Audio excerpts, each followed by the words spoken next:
My son likes to collect knives, and he texted me one day with a photo of this knife and said, "Can you put new scales on this?"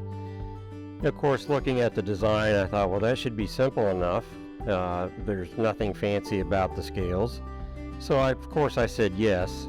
I need to route a 1/4 inch round over along all these edges.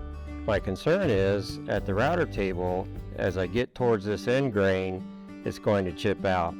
So we'll see if we can come up with some methods to get around that. Then the other thing is there's a nice little bevel here that I need to put on to mimic these originals.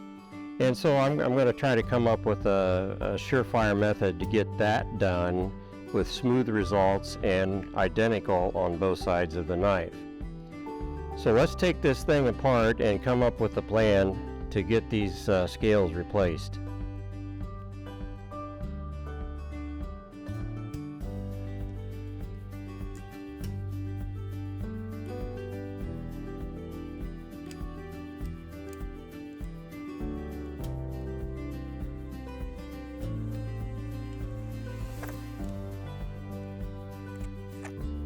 With the scales off, I need to come up with a plan to duplicate their shape for a nice fit on the knife.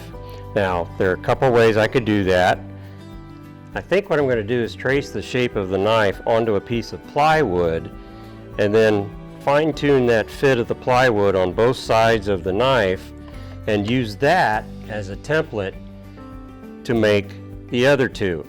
Because what I'll do is I'll cut out blanks that are oversized and use double-sided tape on each side of that plywood and use that plywood as a template at the router table. Now, why am I bothering to do that? Well, at the router table, a 1/4 inch roundover bit usually has a bearing on top to follow a pattern or an edge to route the 1/4 inch roundover profile.